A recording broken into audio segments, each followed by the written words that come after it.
언니가 암으로 세상을 떠난 지 한참이 흘렀다. 그동안 형부는 혼자서 그 큰 집을 지키고 있었다. 나는 직장 때문에 이사를 와야 했고 형부는 주저없이 말했다. 우리 집에 와도 돼. 그때만 해도 몰랐다. 너무 어린 내가 훨씬 연상인 형부와 한 지붕 아래 살게 되면서 어떤 일이 벌어질지를. 언니는 정말 아름다운 사람이었다. 큰 키에 날씬한 몸매, 긴 생머리와 도자기처럼 하얀 피부. 나도 언니를 많이 닮았다고 사람들이 말한다.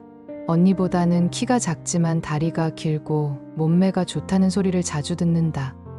특히 가슴이 풍만해서 남자들이 자꾸 쳐다본다. 하지만 형부 앞에서는 최대한 수수하게 입으려고 노력했다. 형부 집에 이사 온 첫날, 나는 언니 방을 보고 충격을 받았다. 화장대 위에는 언니가 쓰던 립스틱과 향수가 그대로 있었고, 옷장에는 언니 옷들이 고스란히 걸려 있었다. 형부는 아직 아무것도 정리하지 못했다고 했다. 사실 조금 걱정되긴 했지만 형부가 얼마나 언니를 사랑했는지 알 수 있어서 한편으로는 따뜻했다. 첫 주는 조심스럽게 지나갔다.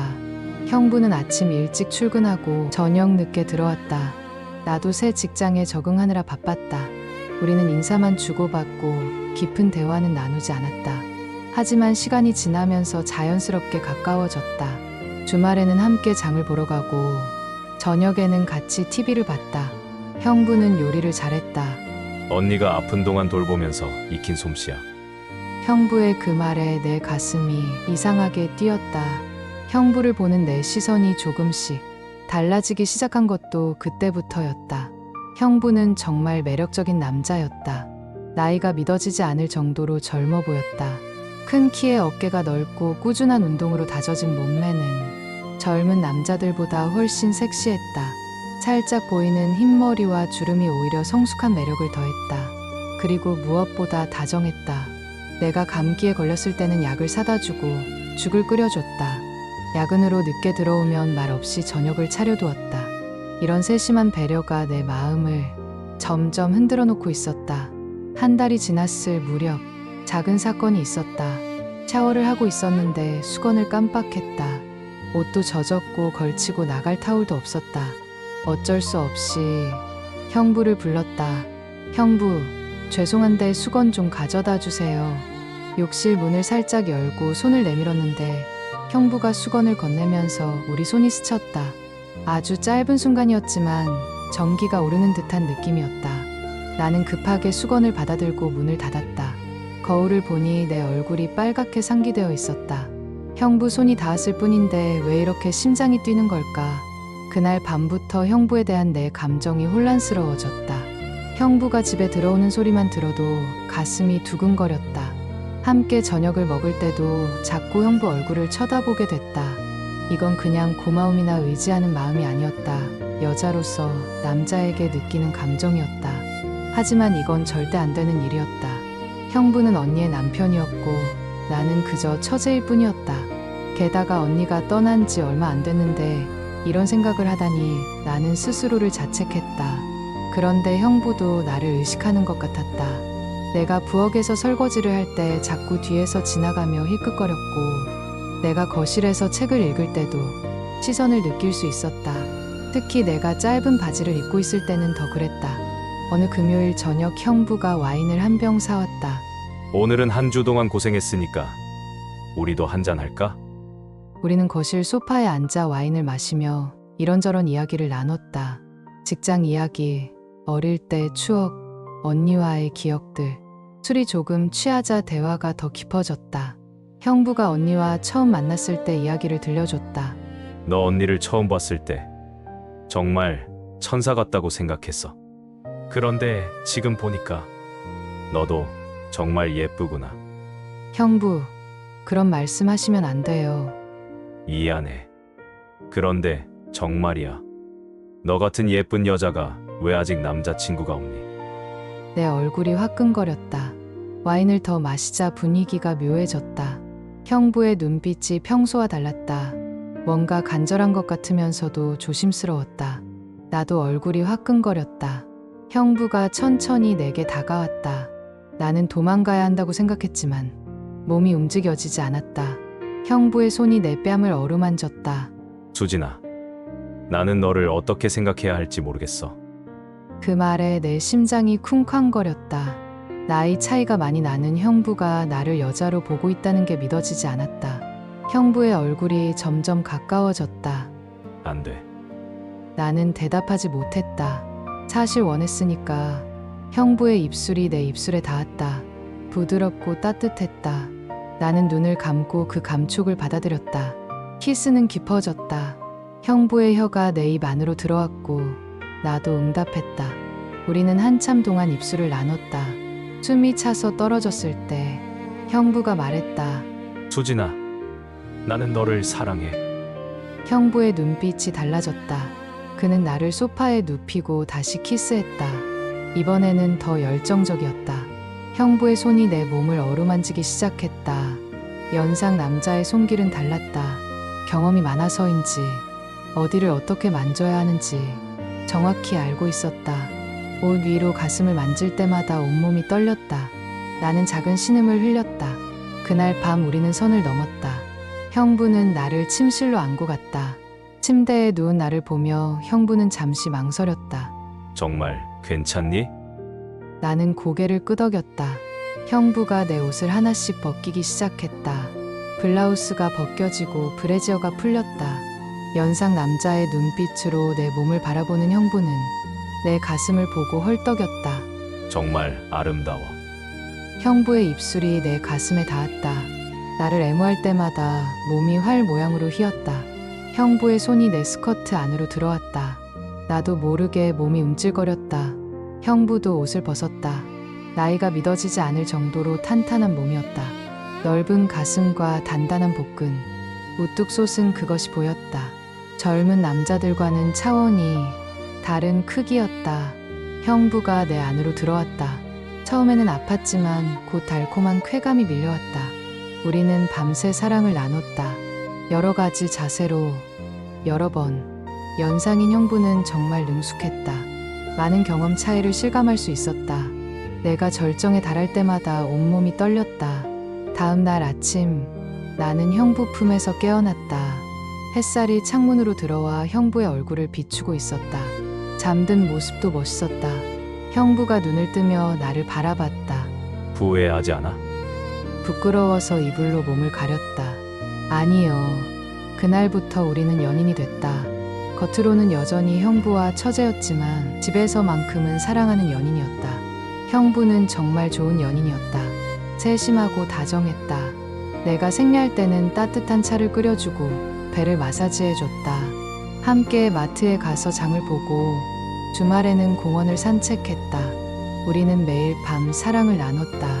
형부는 점점 더 적극적이 됐고 나도 그런 형부가 좋았다. 샤워를 함께 하기도 하고 부엌에서 요리하다가 갑자기 껴안고 키스하기도 했다. 우리의 관계는 점점 깊어졌다. 서로의 몸을 완전히 알게 됐고 어떻게 하면 상대방이 좋아하는지도 알았다. 형부는 내 목과 귀를 애무하는 걸 좋아했고 나는 형부의 가슴을 하든 걸 좋아했다.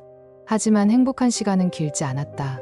몇 달 후 갑작스럽게 어머니가 우리 집에 찾아왔다. 나와 형부는 소파에서 영화를 보고 있었는데 갑자기 현관문이 열렸다. 어머니가 열쇠로 문을 열고 들어온 것이다. 형부가 당황하며 일어났고 나도 급하게 일어나 옷매무새를 정리했다. 다행히 아무것도 하고 있지는 않았지만 너무 가까이 앉아 있었다. 집안을 둘러보더니 뭔가를 눈치챈 듯 하셨다. 그리고 화장대 위에 있는 내 화장품들을 보고는 표정이 굳어지셨다. 언니 화장품과 내 화장품이 나란히 놓여 있었던 것이다. 수진아, 이게 뭐야? 어머니, 그게 너 여기서 뭘 하고 있는 거야? 저는 그냥 지내고 있을 뿐이에요. 그냥 지낸다고? 침실은 따로 쓰고 있어요. 어머니는 침대 시트를 확인하셨다. 두 사람이 잤다는 흔적이 역력했다. 이놈들이 당장 짐 싸서 나와. 형부는 아무 말도 하지 못했다. 어머니가 너무 화나서 무서웠다. 집을 나서면서 나는 형부를 돌아봤다. 그의 눈에 눈물이 맺혀 있었다. 내 가슴도 찢어지는 것 같았다. 너가 어떻게 그럴 수 있니? 언니가 세상을 떠난 지 얼마 되지도 않았는데 형부는 너 언니 남편이야. 나는 아무 말도 하지 못했다. 어머니 말이 맞았으니까. 하지만 후회하지는 않았다. 형부와의 시간은 정말 행복했으니까. 집에 돌아온 후 일주일 동안 나는 형부와 연락하지 않았다. 어머니가 핸드폰을 압수했고 외출도 금지당했다. 하지만 형부가 그리웠다. 밤마다 그를 생각하며 울었다. 일주일 후 어머니가 출근한 사이 겨우겨우 형부에게 전화를 걸었다. 수진아, 형부 보고 싶어요. 나도 너무 보고 싶어. 우리는 몰래 만나기로 했다. 집 근처 카페에서 만났는데 형부는 많이 야위어 있었다. 이제 어떻게 할까? 모르겠어요. 결국 나는 집을 나왔다. 원룸을 얻어서 혼자 살기 시작했다. 형부도 자주 놀러 왔지만 예전처럼 함께 살 수는 없었다. 그래도 우리의 사랑은 계속됐다. 주말마다 만나서 데이트하고 가끔은 모텔에서 하룻밤을 보내기도 했다. 모텔에서의 사랑은 더욱 격렬했다. 집에서 함께 살 때보다 더 간절하게 서로를 원했다. 마치 마지막인 것처럼, 마치 내일 다시 못 볼 것처럼 사랑했다. 형부는 나를 모텔 침대에 눕히고 온몸을 핥고 빨았다. 발가락부터 시작해서 무릎, 허벅지, 그리고 그 위까지 나는 미칠 것 같았다. 형부의 혀가 그곳을 핥을 때면 온몸이 경련을 일으켰다. 그리고 형부가 내 안으로 들어올 때의 그 충만감, 젊은 남자들과는 비교할 수 없는 크기와 기술이었다. 우리는 밤새 여러 번 했다. 한 번으로는 만족할 수 없었다. 서로의 몸을 탐하듯 사랑했다. 원룸에서 혼자 살기 시작한 후 형부는 일주일에 여러 번씩은 찾아왔다. 주로 저녁 늦게 와서 아침 일찍 떠났다. 우리는 만나자마자 서로를 갈구했다. 문을 열자마자 현관에서부터 키스가 시작됐다. 침실까지 가지도 못하고 거실 바닥에서 옷을 벗겨가며 사랑을 나눴다. 일주일간 쌓인 욕망이 한꺼번에 폭발하는 느낌이었다. 형부는 나를 바닥에 눕히고 미친 듯이 키스했다. 옷을 찢어버릴 듯 급하게 벗기고 내 몸 구석구석을 탐했다. 나도 형부의 셔츠 단추를 하나씩 풀어가며 그의 가슴을 핥고 빨았다. 보고 싶었어. 나도 미칠 것 같았어. 그런 날들이 1년 넘게 계속됐다. 모텔에서 하룻밤을 보낼 때는 정말 미친 듯이 사랑했다. 마치 마지막인 것처럼, 마치 내일 다시 못 볼 것처럼. 모텔 침대 위에서 형부는 더욱 거칠어졌다. 내 엉덩이를 때리기도 하고 목을 가볍게 조르기도 했다. 나는 그런 형부가 좋았다. 더 자극적이고 더 짜릿했다. 우리는 여러 가지를 시도해봤다. 역할극도 하고 다양한 장난감도 사용했다. 형부는 나를 완전히 만족시키기 위해 무엇이든 했다. 어느 날은 내가 학생복을 입고 형부를 유혹하기도 했다. 선생님, 이것 좀 봐주세요. 형부의 눈빛이 무서워졌다. 이런 나쁜 학생은 벌을 받아야겠네. 그리고는 나를 무릎에 눕히고 엉덩이를 때렸다. 아프면서도 짜릿한 느낌이었다. 또 어느 날은 형부가 의사 역할을 하며 나를 진찰한다는 설정으로 놀기도 했다. 어디가 아픈지 자세히 봐야겠어. 형부의 손이 내 몸 곳곳을 만지며 검사했다. 가슴을 주무르며 말했다. 여기가 좀 이상한데요. 어떻게 이상한가요? 더 자세히 봐야겠어. 그리고는 가슴에 입을 대고 빨기 시작했다. 이런 식으로 우리는 다양한 상황을 연출하며 사랑을 나눴다. 1년이 지났다. 어머니는 여전히 우리 관계를 반대했지만 예전보다는 누그러졌다. 형부도 언니의 유품을 정리하고 새로운 삶을 시작했다. 그해 겨울, 형부가 프러포즈했다. 언니가 좋아했던 백합꽃으로 가득한 플라워샵에서였다. 수진아, 나와 결혼해 줄래? 형부, 너 없이는 못 살겠어. 세상 사람들이 뭐라고 해도 상관없어. 나는 너만 있으면 돼. 나는 눈물을 흘리며 고개를 끄덕였다. 우리는 조용한 결혼식을 올렸다. 어머니도 결국엔 인정했다. 신혼여행은 언니가 가고 싶어 했던 제주도로 갔다. 바다가 보이는 펜션에서 우리는 며칠 밤을 보냈다. 신혼여행에서의 사랑은 정말 환상적이었다. 발코니에서 바다를 보며 뒤에서 안기며 하는 관계는 평생 잊을 수 없을 것 같다. 파도 소리가 우리의 신음을 감싸주고 바닷바람이 우리의 뜨거운 몸을 식혀줬다. 수진아, 정말 최고야. 저도 좋아요. 형부가 뒤에서 내 가슴을 잡고 천천히 움직일 때마다 바다 전체가 흔들리는 것 같았다. 욕조에서의 사랑도 잊을 수 없다. 따뜻한 물에 몸을 담그고 형부 위에 올라탔다. 물이 출렁거리며 넘쳐 흘렀지만 우리는 신경 쓰지 않았다. 형부의 손이 내 허리를 잡고 위아래로 움직이게 했다. 물의 부력 때문에 더 깊숙이 들어가는 느낌이었다. 임신을 하고 나서는 조금 조심스러워졌지만 그래도 우리의 밤은 여전히 뜨거웠다. 형부는 물이 가지 않게 조심하면서도 나를 만족시켜줬다. 임신 중기까지는 거의 매일 밤 사랑을 나눴다. 오히려 임신으로 더 민감해진 몸 때문에 전보다 더 빨리 더 강하게 절정에 달했다. 형부가 내 가슴을 만질 때마다 임신으로 더 커진 가슴에서 짜릿한 쾌감이 올라왔다. 임신하니까 더 예뻐졌어. 가슴도 더 커졌고. 형부는 내 배를 쓰다듬으며 아이에게 말을 걸었다. 아빠가 엄마를 사랑하는 거야. 너도 빨리 나와서 우리 가족이 되자. 하지만 가장 힘들었던 순간은 임신 후기였다. 배가 너무 커서 제대로 할 수 없었던 것이다. 형부는 참고 있었지만 나는 그런 형부가 안쓰러웠다. 그래도 우리는 다른 방법을 찾았다. 입으로 해주거나 손으로 해주는 것으로 서로를 달랬다. 미안해. 요즘 자주 못 해줘서. 괜찮아. 아이가 중요하지. 그래도 형부 힘들 텐데. 이것만으로도 충분해. 형부의 것을 입에 물고 열심히 사랑해줬다. 형부는 내 머리를 쓰다듬으며 작은 신음을 흘렸다. 임신 중에도 우리의 사랑은 식지 않았다. 아이가 태어나고 나서는 또 다른 변화가 있었다. 육아 때문에 피곤하긴 했지만 가족이 됐다는 기쁨이 더 컸다. 그리고 무엇보다 형부가 아빠가 된 모습이 너무 섹시했다. 아이를 돌보는 형부의 모습을 보면서 나는 더욱 그를 사랑하게 됐다. 기저귀를 갈아주고 분유를 타주고 밤에 아이가 울면 달래주는 모습. 그런 형부를 보면 가슴이 뭉클해졌다. 그리고 몸이 회복되고 나서 다시 시작된 우리의 밤은 이전보다 더 달콤했다. 산후조리를 마치고 처음 나눈 사랑은 정말 특별했다.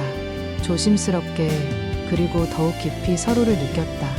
이제 우리는 그냥 연인이 아니라 아이의 부모였다. 정말 오랜만이네. 나도 기다렸어. 형부가 나를 침대에 눕히고 천천히 키스했다. 출산으로 조금 변한 내 몸을 여전히 아름답다고 말해줬다. 더 여성스러워졌어. 엄마가 된 모습이 더 섹시해. 우리는 천천히 조심스럽게 사랑을 나눴다. 오랜만이라 그런지 더 강렬하게 느껴졌다. 지금도 우리는 여전히 뜨겁다. 비록 아이 때문에 예전만큼 자주는 못하지만 그래도 일주일에 2-3번은 꼭 시간을 내서 사랑을 나눈다. 아이가 잠든 후 거실에서 조용히 키스하며 시작한다. 그리고 침실로 가서 조심스럽게 하지만 여전히 열정적으로 서로를 사랑한다. 처음 만났을 때의 그 떨림, 첫 키스의 감동, 첫날 밤의 전율 모든 것이 어제 일처럼 생생하다. 그리고 무엇보다 형부를 향한 내 사랑은 시간이 갈수록 더 깊어지고 있다. 나는 매일 아침 언니 사진에 인사를 한다. 언니, 안녕. 우리 오늘도 행복하게 살게. 지켜봐줘. 그리고 형부와 아이와 함께 새로운 하루를 시작한다. 행복한 하루를, 우리가 만들어가는 새로운 가족의 이야기로 가득한 하루를.